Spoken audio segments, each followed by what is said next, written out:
Every seventh weekend, I put out monthly calendars.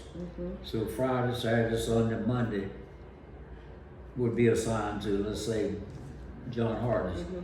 And if I needed an airplane to go out of town on, I would call John and say, can I use the airplane this weekend?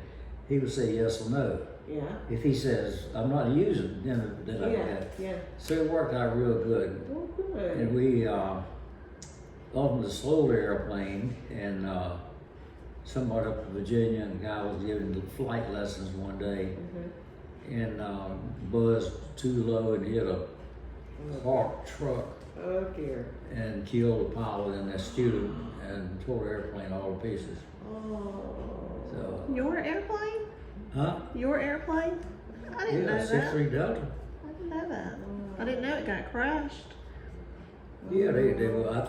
They think the people I talked to, they thought that they was going to do a buzz job, and at the same time saw this power line and didn't have time to go over the power line, so he went under the power line. There was a truck parked there before we could pull back up again.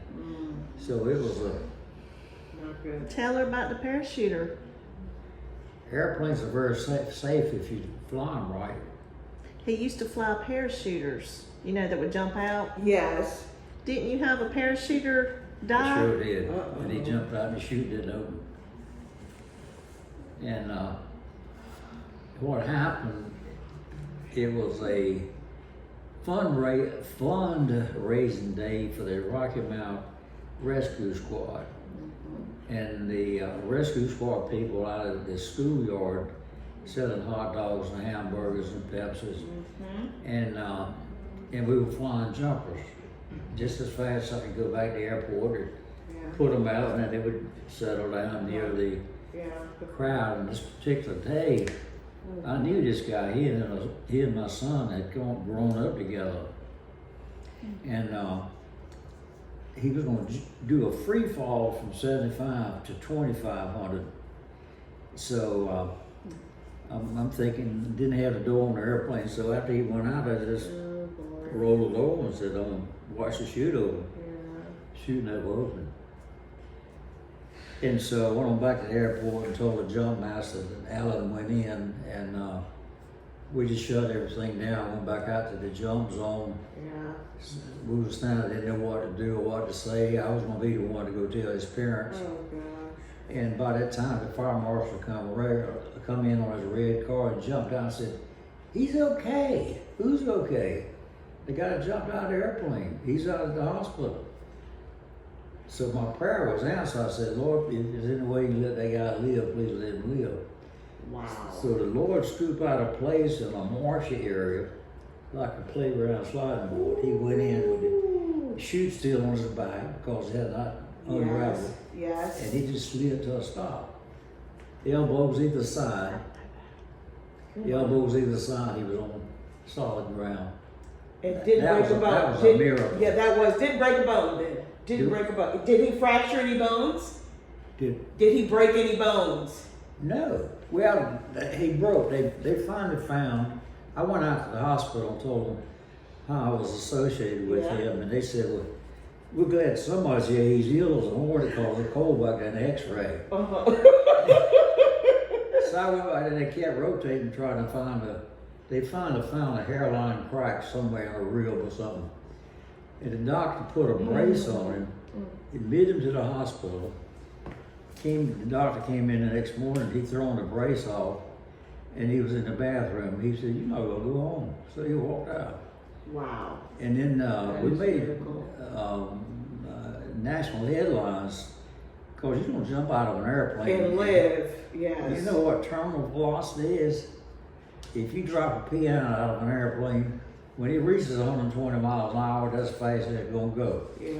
If you drop a baseball out of an airplane and it reaches terminal velocity, that's as fast as it's gonna go. He was doing 120 miles an hour when he hit the ground. And the rescue squad members told me when we got to him, said he was crying. But when he landed in that marshy area, he got splattered in mud, and he had on goggles, and when he said, I can't see, and they raised his gun. Now I can see. That is If amazing. you, That is the if you Lord. Google it sometime, his name is Alan Wooten. Alan what? Alan, A-L-A-N, Uh-huh. W-O-O-T-E-N. Okay. Wow. But, yeah, he survived and get us. How old was he? How old was he? How old was he at the time? He was probably 20. Oh, so he was a young guy. Oh gosh. But I used to volunteer my services. Somebody else furnished the airplane, but I would do the flying. In fact, after this incident, on the next week, I got a call from the FAA, Federal Aviation. Mm-hmm. Were you flying an airplane? Mm-hmm. Yes, sir. We're gonna file a violation against you. I said, for what? And he said, you're responsible for packing that guy's chute. I couldn't pack a parachute if he had 2 guns on me. Mm-hmm. And so a friend of mine who worked for the FAA, knew the guy that called me and told him to back off. He said he does it for sport, does it for free, and I never heard from him again. Wow. But then I asked Alan, I said, who packed your parachute? He said, I did. And I said, what did you do differently? And this was his concept. He said, when you first pull the first bungee cord, there's about 13 cords goes like this, that's held like this, and then it is slide out. And I said, what'd you do different? He said, he thought if 1 pilot chute was good, that 2 would be too real good. So he put 2 pilot chutes on there. But when they came out, they borrow pulled and never fully deployed. They deployed enough to release 1 or 2 of the bungee cords, and that was it. But he hit the ground 120 miles an hour.